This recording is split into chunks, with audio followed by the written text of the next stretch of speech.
Welcome ulit dito sa IG Stories. Kung mahilig kayo sa kwentong pagkain, kultura at kasaysayang Pilipino, aba saktong-sakto kayo rito.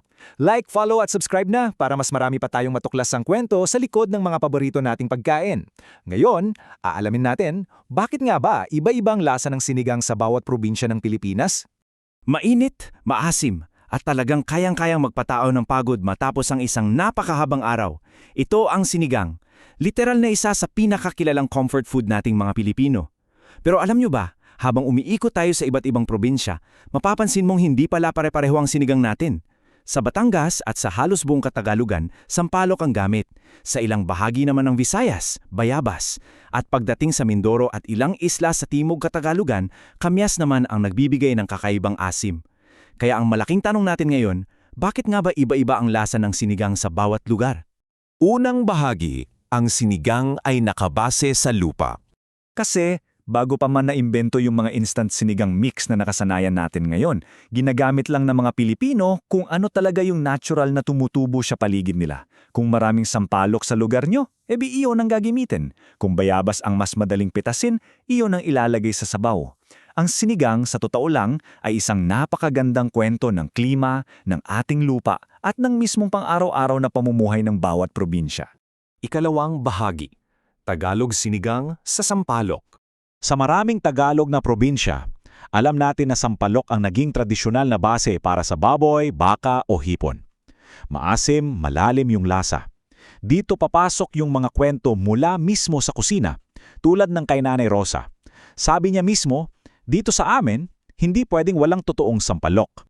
At dagdag pa niya, pinapakukuluan muna namin yan hanggang lumambot, tapos pipigain para lumabas talaga yung natural na asim.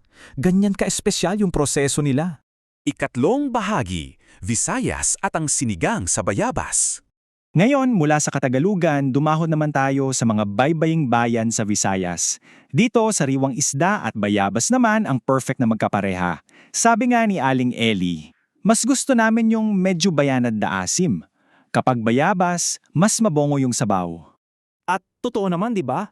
Hindi lang simpleng asim ang dala ng bayabas Meron itong konting tamis, napakagandang aroma, at nagbibigay ng medyo creamy texture doon sa mismong sabaw natin. Ikaapat na bahagi, Mindoro at ang kamyas. Tawid naman tayo ngayon sa mga magagandang tropikal na isla ng Mindoro. Dito, kamyas naman ang bida. Ayon nga kay Mang Isko, mabilis tumubo ang kamyas dito noon, kaya iyon ang ginagamit ng mga matatanda pa namin. Para sa mga hindi pa nakakatikim, kakaiba ang asim ng kamyas. Mas matapang siya, mas diretso, mas matingkad, at talagang mas presko sa panlasa kumpara sa iba. Ikalimang bahagi, bawat pamilya may sariling timpla.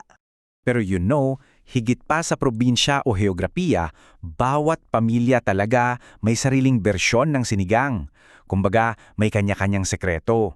May mga naglalagay ng gabi para mas malapot yung sabaw, may gumagamit ng miso, may mga pamilyang gusto yung sobrang asim na mapapapikit ka, at meron namang gusto banyayad lang. Ika-anim na bahagi, higit pa sa pagkain. Kasi, para sa ating mga Pilipino, hindi lang simpleng ulam ang sinigang. Ito ay isang napakainit na alaala ng bahay. Isang yakap ng ginhawa sa gitna ng malamig na tag-ulan. Alaala ng pamilya at kahit saan man kayo manggaling sa Pilipinas, siguradong may sarili kayong bersyon ng init at asim na palaging magbabalik sa inyo sa inyong pagkabata. Ikapitong bahagi, ang kwento ng bawat Pilipino. Kaya siguro iba-iba ang lasa ng sinigang natin dahil iba-iba rin ang kwento ng bawat Pilipino. At sa bawat mangkok ng mainit na sabaw na yan, nandoon ang ating kasaysayan, pamilya at isang probinsyang kailanman ay hindi nakakalimot.